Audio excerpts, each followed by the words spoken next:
Hello, my name is Jonathan Weaver. I will do my presentation on the effects of technology on society. I'll be looking at three main issues. First, the situation, then the source, and finally the solution. Regarding the situation, dependency. In an article written by Ed Rincey in 2018, published by Forbes magazine, he reports that as of 2020, self-service ordering kiosks will be implemented at all U.S. McDonald's locations. This shows that not only are just individuals becoming dependent on technology, but so are companies and corporations. This could, of course, prove difficult for those that are in the job market or looking to be in the job market. This dependency on computers can actually take away from some of our jobs. Also, daily dependence on the individual perspective. Most of us can't leave the house without our phones. I know I've done it, left my phone in a rush because I'm running late for work or school, and turn around to get it, making myself even later. We're dependent on our phones in many ways, from making appointments, checking our bank accounts, finding the best restaurant in town, or at least the one that has paid for the best advertisements, or directions and navigations. I know that, I'll be going on vacation with a family somewhere that I've been 10, 15 different times, but I'll still always just plug it in my GPS and just let it tell me the route to go because I'm dependent on my phone. Also, there is, within the idea of dependence, this graph shows that 73% of Americans use YouTube and 68% of Americans use Facebook. So the majority of the population are on these websites that cause us to be dependent and also cause us to be addicted to technology, and we can see that in the negative impacts that it has on our work performance.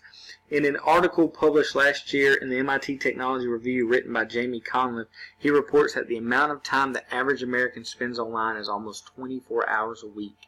So out of a full week, we almost spend an entire day, an entire 24 hours on our phones or computers. As I said, this can negatively affect our work performance. In an article published by Science Daily in 2014, the University of Virginia reported a study that found the use of online social media for personal purposes during working hours can have a negative effect on work performance and the well-being of organizations. Not only negative impact on our work performance, but also a negative impact on our school performance. In a recent study done at a Northeast college conducted by Dr. Jennifer L. Walsh, it was found that an increased use of media correlated with a decline in academic performance.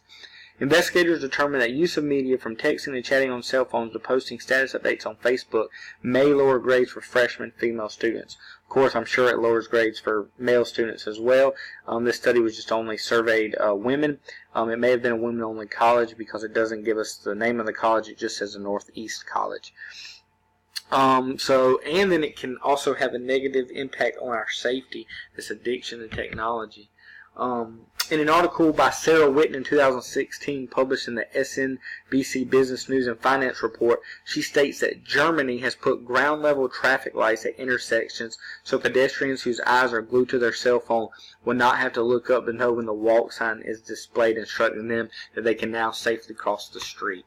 So people are so glued to their phones that they are actually walking out in front of traffic because they don't look up to look at the traffic signals. So we see dependency, we see addiction. Well, how does this addiction take place? Through stimulating of our minds. Our minds are stimulated when we use social media, not necessarily in a good way, but this leads to this dependency and addiction. Everyone has experienced FOMO, fear of missing out. Friends and followers, we're constantly looking at our Instagram, Twitter, or Facebook to see if any new people have added us as friends, if we've got any new followers.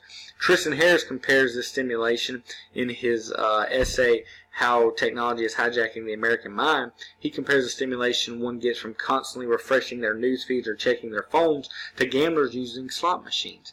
Gamblers don't gamble just for the money. They gamble for the excitement or the stimulation, just as we do when we constantly refresh our news feed or constantly check our Twitter or our Instagram to see if we've got any more likes or notifications. This excites us, it stimulates our minds, but not necessarily in a good way. So we've talked about the situation. Sorry about that. Let's talk about the source. We're all responsible for our addiction to technology, but big tech companies play a very major role in this as well. Kazarkrisky reports in an article published in 2019 by the Washington Post that 5 of the largest U.S. tech companies poured a combined $64.2 million into federal lobbying efforts last year. That is a 10% increase from the previous year, and Google alone accounted for nearly $22 million of that figure. These companies continue to lobby Congress to not enforce or strengthen rules and regulations against them using enormous amounts of money because they're making enormous amounts of money. They do this by directing traffic to other websites, getting kickbacks. They entice consumers to make purchases either from them directly or through advertisements for other companies.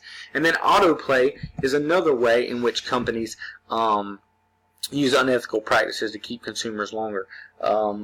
Companies like Facebook, YouTube, and Netflix use autoplay to keep the consumer staying longer, thus making more purchases or allowing company to sell more ad space. If a company can show that they are getting a high level of traffic to their websites and staying a long amount of time, it's easier for them to sell advertisements. Tristan Harris in his essay also explores the unethical practice of free trials.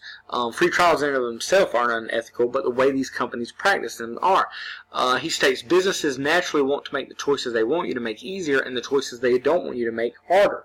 So that free trial was easy to make, usually just a click of a button. But canceling it sometimes takes a lot more work, usually a phone call, long waits with customer service. Sometimes they've actually already charged your credit card for that free trial, and then you have to dispute it with your credit card company. So the source, now let's talk about the solution. To understand the solution, we have to talk about failed attempts.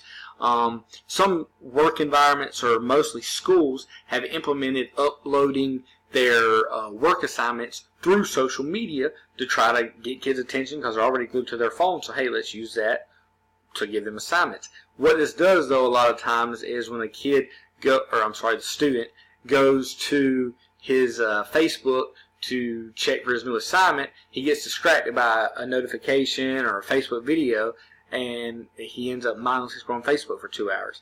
Then some people have gone as far as no technology at all. I don't think this is the answer because technology in and of itself is not bad. There's been great advancements in medicine and science, being able to connect with family and friends like never before. It just must be used wisely. And how do we make sure we do that? Through education. We educate ourselves on big tech's unethical practices and how they're using these to hijack our minds. Well, we also educate ourselves on how it's harming our minds and our bodies. You know, it's not healthy to just sit and look at your phone for an enormously long amount of time or to watch Netflix for 4 or 5 hours. Sometimes that's okay, but we could be doing things much more productive during those time periods. So feasibility. Well, as we discussed, there's a great effort by these companies using enormous amounts of money to keep Congress from actually enforcing any rules on them. So although the solutions can be simple, they're not going to be easy. We have to just educate ourselves and we have to make changes. We have to change our mind. So this is my call to action. We must change our mind. Franklin Foer, in his book World Without Mind, states the optimistic prospects for escaping the pull of Facebook, Google, and Amazon come in the form of yogurt, granola, and mache. I may have pronounced that wrong. You can tell I probably don't eat that healthy. But what he's saying is he's comparing the technology world to the fast food industry. People realized that the type of food they were eating in fast food restaurants was harmful, and so they demanded a change. So now when you go to McDonald's, instead of getting a burger and fries, you can get a salad. We must change our mind and demand these change from these companies not to use these unethical practices because we no longer will support them. Then a change of habit. Instead of just mindlessly scrolling Facebook, watching Netflix for 4 or 5 hours, let's do something that actually stimulates our minds in a good way and helps our bodies. We need to exercise, read, or socialize, and not, over the phone or over Facebook, but socialize face-to-face personal interaction. So that is what I have, and these are my references for anyone. And I appreciate everybody's time. Hope you have a great day.